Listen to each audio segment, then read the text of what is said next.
बड़े बड़े लोग वीडियो बना रहे हैं।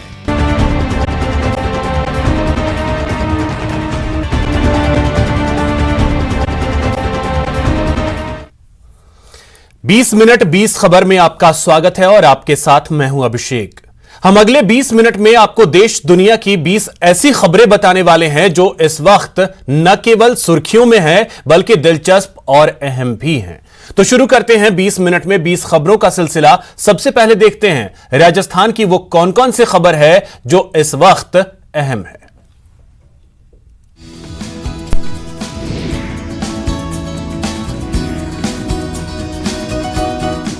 मौका अंतर्राष्ट्रीय महिला दिवस का है, ऐसे में पिंक सिटी भी कहां पीछे रहने वाला है।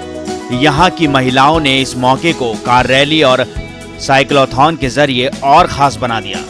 पहले बात कार रैली की, जिसे पिंक विमोनिया और इटर्नल हॉस्पिटल की तरफ से किया गया। हर कार को अलग अलग थीम पर सजाया गया है। इन कारों में विंटेज कार भी शामिल हैं। इस कार रैली में बड़ी संख्या में महिलाएं शामिल हुई। परिवहन मंत्री प्रताप सिंह खाचरियावास ने हरी झंडी दिखाकर कार रैली को रवाना किया। जिस घर में माँ बहन बेटी खुश है, वहाँ ये आप मानकर चलिए वहाँ संप शांति और लक्ष्मी जी का वासा है। मैं हमेशा लोगों को समझाता हूँ कि बिना माँ के जीवन अधूरा है। और आज तो पिंक वुमेनिया ने इतना बड़ा फंक्शन ऑर्गेनाइज किया है, इसके लिए मैं इनको बधाई देता हूँ, शुभकामना देता हूँ। मैं ये मानता हूँ कि जिंदगी जिंदा दिली से जीनी चाहिए। जो इस कारोबार से जुड़े हैं उनमें दुकानों को लेकर जबरदस्त होड़ मची है। इसी प्रतिस्पर्धा का परिणाम रहा कि हनुमानगढ़ जिले के नोहर कस्बे के खुइया गांव की एक छोटी सी शराब दुकान के लिए 510 करोड़ रुपए की बोली लगा दी। इतनी बोली देखकर पूरा आबकारी विभाग सन्न रह गया, क्योंकि इस दुकान की शुरुआती बोली 72,65,000 रुपए रखी थी। आबकारी विभाग के अधिकारी इस बोली लगाने वाले को ब्लैक लिस्ट करने की तैयारी कर रहे हैं। हालांकि नियम प्रक्रिया के तहत बोली ठीक लगी है, लेकिन ठेकेदार या दुकान संचालक के लिए इतनी बड़ी रकम देना मुमकिन नहीं है।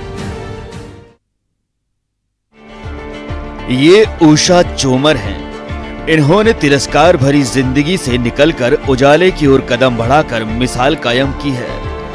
उषा मैला ढोने की कुप्रथा के दलदल में फंसी थी, लेकिन एक संस्था ने राह दिखाई तो उषा ने हौसले की उड़ान भरी कि न सिर्फ अपनी जिंदगी बदल ली बल्कि अमानवीय काम से जुड़ी कई महिलाओं की जिंदगी रोशन कर दी।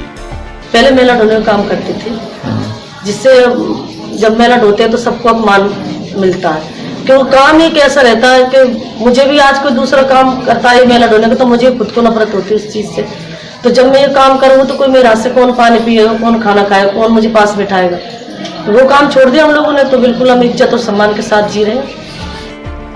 भारत सरकार ने उषा को पद्मश्री सम्मान से नवाजा है, लेकिन उषा के लिए तिरस्कार से सम्मान तक सफर आसान नहीं था। उषा 10 साल की उम्र से जिल्लत और तिरस्कार भरी जिंदगी जीने को मजबूर थी। मन में बहुत झिझक थी, लेकिन मजबूरी ऐसी थी कि काम छोड़ नहीं सकती थी। लेकिन उषा की किस्मत ने उस वक्त करवट ली। अब तक उषा मैला ढोने वाली करीब 157 महिलाओं को इस अमानवीय कार्य से छुटकारा दिलाकर उनकी जिंदगी बदल चुकी है, जो अब सम्मान के साथ खुशहाल भरी जिंदगी जी रही हैं। हमने मेला ढोना छोड़ दिया। मैं अब साफ सफाई का काम करते हैं हम। जब ये पापड़ अचार मुरब्बा सब बनाते हैं, तो जो लोग हमसे नफरत करते थे वही लोग अब खरीद कर ले जाते हैं, खाते हैं।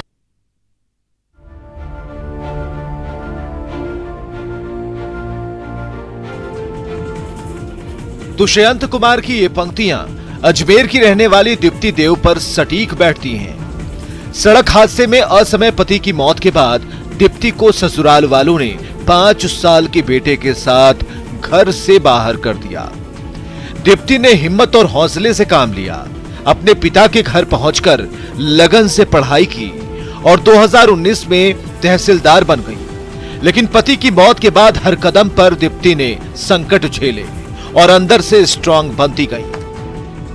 कहते हैं ना, उस वक्त हर कोई आपको ऐसा देखता है कि आप दुनिया में मीन्स एक अकेली जो महिला होती है उसके साथ का उसका जो दर्द होता है वो मैं सोचती हूँ कि किताब लिखी जाए तो भी कम है। क्योंकि आपको पग पग पे ऐसी ऐसी सिचुएशन का सामना करना पड़ता है जो आपने सोची भी नहीं होती, और वही चीज़ें होती हैं आपको स्ट्रांग बनाती। ये बहुत हमारे हर्षवर्धन सोनी हमारे सीनियर, बहुत बोले कुछ टाइपिंग के काम है, बहुत से कुछ पैसा आ जाए। जिरंग रंगमंच के ये मंच कलाकारों का तस्वीरें टोंक की हैं।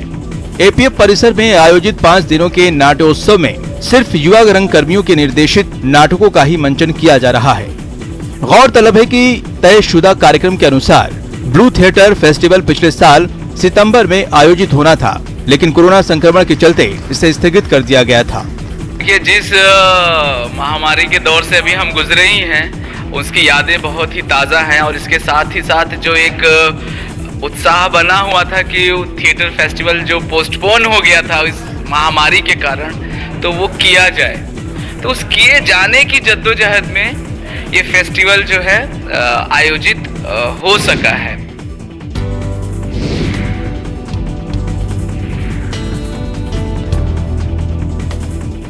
बच्चों से घिरी दंगल गर्ल की ये तस्वीरें झुंझुनू से आई हैं। मंडावा में सोनाक्षी सिन्हा अलग ही भूमिका में नजर आईं। सोनाक्षी यहां स्कूली बच्चों की जिज्ञासा को समझती हुई बच्चों के बीच खुद बच्ची बनकर बैठ गई और उन्हें अंग्रेजी सीखने की सलाह दी। बातों ही बातों में सोनाक्षी सिन्हा ने बच्चों से कहा कि शेखावाटी में मानव संसाधन खूब हैं, प्रतिभा की भी कोई कमी नहीं, मगर अंग्रेजी भाषा पर पकड़ नहीं होने के कारण युवा पिछड़ते जा रहे हैं। सोनाक्षी ने बच्चों के सवालों के जवाब भी दिए। इस दौरान फिल्म अभिनेत्री से मिलकर बच्चे उत्साहित दिखे। बच्चों ने सोनाक्षी सिन्हा से हाथ मिलाए। गौरतलब है कि सोनाक्षी एक वेब सीरीज की शूटिंग के सिलसिले में मंडावा आई हुई हैं।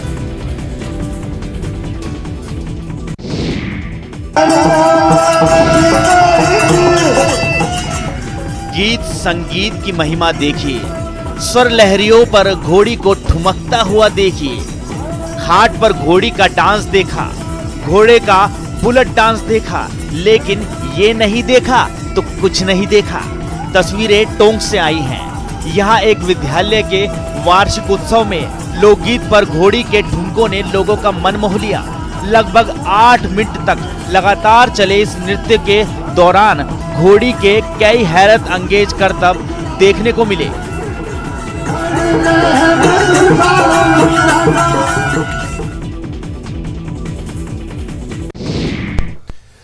चलिए अब आपको दिखाते हैं कुछ दूसरे राज्यों की खबरें। रविवार को विख्यात अभिनेता मिथुन चक्रवर्ती बीजेपी में शामिल हो गए। कोलकाता के ब्रिगेड परेड मैदान में प्रधानमंत्री नरेंद्र मोदी की मौजूदगी में मिथुन ने बीजेपी का हाथ थामा। मिथुन के साथ मंच पर कैलाश विजयवर्गीय, शिव प्रकाश, मुकुल रॉय समेत बीजेपी के वरिष्ठ नेता मौजूद थे। बताते चले कि पश्चिम बंगाल में 8 चरणों में विधानसभा चुनाव होंगे। केंद्रीय चुनाव आयोग की ओर से विधानसभा चुनाव कार्यक्रम की घोषणा के बाद बंगाल में रविवार को पहला बड़ा कार्यक्रम हुआ। इस रैली को सफल बनाने के लिए बीजेपी ने भारी भीड़ जुटाने की योजना बनाई थी। बीजेपी ने रैली में 10 लाख से ज्यादा भीड़ जुटाने का दावा किया है।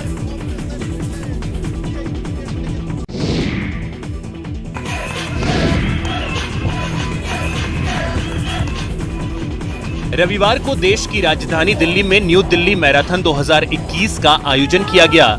सुबह 6 बजे जवाहरलाल नेहरू स्टेडियम में शुरू हुई यह मैराथन यहीं आकर खत्म हुई। इस दौरान आसपास के कई मार्ग डाइवर्ट थे, जबकि कुछ बंद थे। एथलीट फेडरेशन ऑफ इंडिया ने इस मैराथन का आयोजन किया था।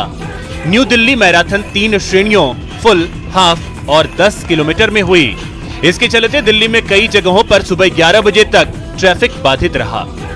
दिल्ली ट्रैफिक पुलिस ने लोगों को सलाह दी थी कि दिल्ली एयरपोर्ट और रेलवे स्टेशन जाने वाले लोग घर से कुछ अधिक समय लेकर निकलें। रियल टाइम ट्रैफिक अपडेट के लिए ट्रैफिक पुलिस के ट्विटर हैंडल से हेल्पलाइन नंबर जारी किए गए थे। खेत में हेलीकॉप्टर पर शौक नहीं, मजबूरी है। तस्वीरें गुजरात के खेड़ा की हैं। जिले में शनिवार शाम एक बड़ा हादसा होने से टल गया, जहां वक्त रहते सेना के हेलीकॉप्टर की इमरजेंसी लैंडिंग करा दी गई। हेलीकॉप्टर में लेफ्टिनेंट जनरल समेत 3 अधिकारी शामिल थे, लेकिन उड़ान के कुछ ही देर बाद इसमें तकनीकी खराबी आ गई। इस घटना में किसी के घायल होने की खबर नहीं है। बाद में सेना की टेक्निकल टीम ने मौके पर पहुंचकर खराबी को दुरुस्त किया। शनिवार को केवड़िया में आयोजित कमांडर कॉन्फ्रेंस का आखिरी दिन था, जिसके खत्म होने के बाद 3 अधिकारी नर्मदा जिले से एडवांस लाइट हेलीकॉप्टर ध्रुव के जरिए अहमदाबाद जा रहे थे।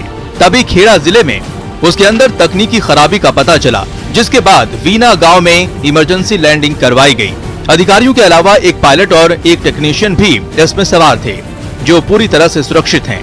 सेना की ओर से जारी बयान के मुताबिक इसमें आर्मी ट्रेनिंग कमांड के head lieutenant general Raj Shukla, air force के दक्षिण वेस्टर्न एयर कमांड के chief air marshal SK Ghotia उड़ान भर रहे थे। इसी बीच हेलीकॉप्टर में हाइड्रोलिक ऑयल लीकेज के कारण इसे खेड़ा जिले में नाडियाड और महुदा के बीच वीना गांव में उतारना पड़ा। ये लैंडिंग एक खाली खेत में हुई। साथ ही इस जगह की दूरी अहमदाबाद से 30 किलोमीटर है।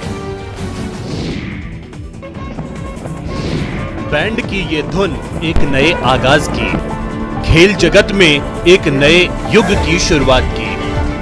पुंछ स्थित स्पोर्ट्स स्टेडियम में पहला Poonch premiere league T20 cricket का आगाज शनिवार से हो गया।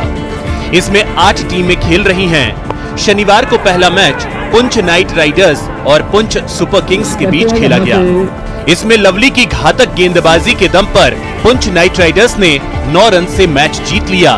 बेहतरीन बल्लेबाजी और गेंदबाजी के लिए उन्हें मैन ऑफ द मैच के खिताब से सम्मानित किया गया। एएसपी पुंछ मोहम्मद खालिद अमीन प्रीमियर लीग का उद्घाटन करने पहुंचे। उद्घाटन समारोह में बड़ी संख्या में खिलाड़ियों, खेल प्रेमियों और गणमान्य नागरिक मौजूद रहे।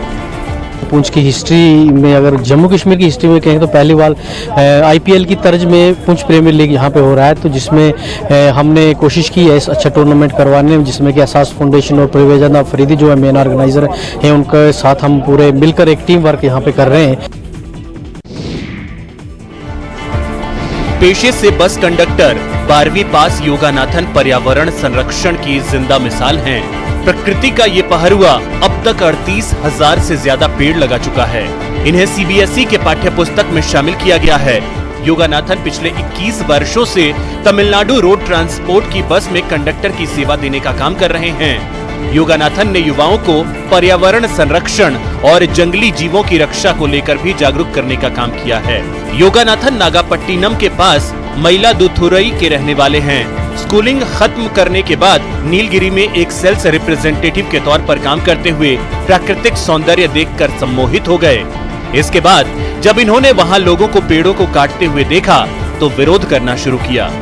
ये घटना ही इनके मन में घर कर गई और उन्होंने पर्यावरण संरक्षण के लिए कुछ करने की ठान ली। बाद में चाय के कारखाने में काम करते हुए योगानाथन को TNSTC में बस कंडक्टर के पद पर नियुक्ति हो गई और इसके बाद वे कोयम्बटूर चले गए। लेकिन इसके बाद भी उन्होंने पर्यावरण के लिए अपना योगदान देना नहीं छोड़ा।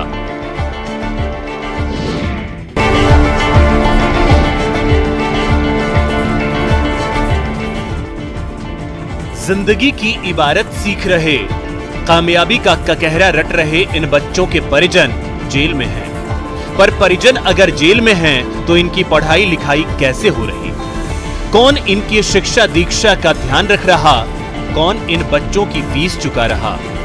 ऐसे तमाम सवालों का जवाब है नीरजा लक्ष्मी महापात्र, जो 2003 से सजा याफ्ता कैदियों के बच्चों को शिक्षित कर रही हैं। जेल प्रशासन की इजाजत से महापात्र बच्चों को अक्षरदान दे रही हैं, उन्हें शिक्षित और जिम्मेदार नागरिक बना रही हैं। 2003 से शुरू हुआ इंस्टीट्यूशन, और जो बच्चे लोग है इस इंस्टीट्यूशन पे, उनका पेरेंट्स जेल में हुए, कन्विक्टेड सजा भोग रही है उड़ीसा से डिफरेंट जेल में। तो उनका बच्चे जो कि पढ़ाई नहीं कर पाते और डिस्ट्रेस कंडीशन में है, तो उनको हम लोग जेल अथॉरिटी के ऑर्डर से, परमिशन से हम लोग को यहाँ लेती हूँ। एक आयोजन सीआरपीएफ और आम लोगों को और करीब लाने का, छत्तीसगढ़ में शांति और सुव्यवस्था को और मजबूत करने का। 19 मार्च को सीआरपीएफ की 82वीं वर्षगांठ है। इससे पहले 6 मार्च को सीआरपीएफ ने राजधानी रायपुर के बूढ़ा तालाब में आम जनता को खुद से जोड़ने के लिए एक आयोजन किया, जिसे लोगों का अच्छा रिस्पॉन्स मिला। सुबह 7 बजे से बूढ़ा तालाब में इस कार्यक्रम का आयोजन किया गया था। कार्यक्रम का उद्देश्य सीआरपीएफ के जवानों का उत्साहवर्धन और आम नागरिकों को जवानों से रूबरू कराना था। कार्यक्रम में सीआरपीएफ के जवानों ने अपने शस्त्रों का प्रदर्शन किया और जमकर डांस किया। सीआरपीएफ के जवानों ने शारीरिक व्यायाम कर जनता को फिट रहने की बातें भी बताई। हमारा इन्वेंट्री दिवस 19 मार्च को है, उसके पूर्व प्रसंग में हमने पब्लिक को रायपुर की और छत्तीसगढ़ की पब्लिक को सीआरपीएफ के आसपास, सीआरपीएफ के नज़दीक लाने का ये प्रयास किया है। इस जगह पर हमने अपना एक वेपन्स का डिस्प्ले यानी हथियारों का डिस्प्ले किया है, बैंड का डिस्प्ले किया है, मास पीटी का डिस्प्ले किया है और साथ साथ सेल्फी पॉइंट लगाए हैं। पश्चिम बंगाल में 27 मार्च से 29 अप्रैल तक मतदान होगा और 2 मई को नतीजों का ऐलान, जिसकी तैयारियों में न सिर्फ राजनीतिक दल बल्कि दीवारें भी शामिल हो गई हैं। जी हां, कोलकाता की दीवारों पर चुनावी रंग साफ देखा जा सकता है। नजर आने लगे तो समझिए कि मैदान सज चुका है और फाइनल लेयरगार का ऐलान हो चुका है। पश्चिम बंगाल में इस बार भी दीवारों पर होने वाली पेंटिंग का जलवा बरकरार है। वैसे राज्य में दीवार लेखन की परंपरा काफी पुरानी रही है। इस बार के विधानसभा चुनाव भी इसका अपवाद नहीं। इससे साफ है कि सोशल मीडिया के बढ़ते असर के बावजूद राज्य में दीवार लेखन अब भी वोटरों को लुभाने का बेहद प्रभावी हथियार है। राजनीतिक दलों का कहना है कि दीवार लेखन से यहाँ पर्यावरण का संदेश जाता है। नक्सल आंदोलन के दिनों में आमार बाड़ी, तुम्हार बाड़ी, नक्सल बाड़ी यानी हमारा घर तुम्हारा घर, नक्सल बाड़ी काफी हिट रहा था। इसलिए हर राजनीतिक दल में कुछ लोग चुनाव के ऐलान के बहुत पहले ही नारे लिखने लगते हैं।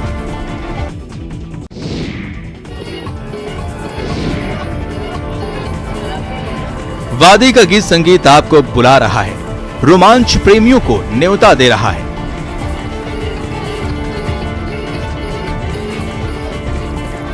यह आयोजन इसलिए ताकि आप जीते जी स्वर्ग का आनंद ले सकें, जीवन में कम से कम एक बार कश्मीर की सैर कर सकें, कुदरत के इस नायाब रूप से रूबरू हो सकें। वैसे तो कश्मीर में पर्यटकों को देखने के लिए कई जगहें हैं, जिनमें से एक है दूध पथरी, जिसका मतलब है दूध की घाटी। ये तो बहुत ही अच्छा है। आप देखो, जहाँ गुलमर्ग देखो, सोनमर्ग देखो, वहाँ तो सभी जाते हैं। ये तो कभी दिखाई नहीं दे रहा था कि ऐसा होगा कभी, मगर ये तो आज विंटर में भी हुआ है। बहुत ही अच्छा है, ऐसे अच्छा है। खाने का स्वाद बढ़ाने वाली हल्दी, लोगों की खूबसूरती निहारने वाली हल्दी, दवाई के काम आने वाली हल्दी। भारतीय संस्कृति में कोई भी शुभ काम हल्दी के बिना अधूरा है। वहीं हल्दी अब किसानों के चेहरे की चमक बढ़ा रही है। कोरोना संक्रमण काल में हल्दी की मांग घरेलू और अंतर्राष्ट्रीय मार्केट दोनों में काफी बढ़ गई है, जो हल्दी उत्पादक किसानों की आर्थिक सेहत के लिए अच्छी साबित हो रही है। कर्नाटक के बेलगाम के हल्दी उत्पादक किसान 21,000 रुपए क्विंटल हल्दी बेचकर मालामाल हो रहे हैं, जिसकी बड़ी वजह कोरोना काल में हल्दी का। रंगों का त्योहार होली आने वाला है। गुलाबी ठंड और हल्की गर्मी रंगों के इस त्योहार के आने का संकेत दे रही है। इस बार 29 मार्च को होली बनेगी, जिसे देखते हुए बलरामपुर की महिला स्वयं सहायता समूहों ने सुरक्षित होली मनाने की पूरी तैयारी कर ली है। एक और जहां बाजार में रासायनिक हानिकारक रंग गुलाल उपलब्ध हैं, तो वहीं बलरामपुर के इन महिलाओं ने पालक, चुकंदर, सिंदूर और हल्दी से अलग अलग प्रकार के हर्बल गुलाल तैयार किया है। इनके उपयोग से शरीर को कोई नुकसान नहीं पहुंचेगा। अब फौज, अवाम और प्रशासन अलग नहीं, एक ही आइडेंटिटी।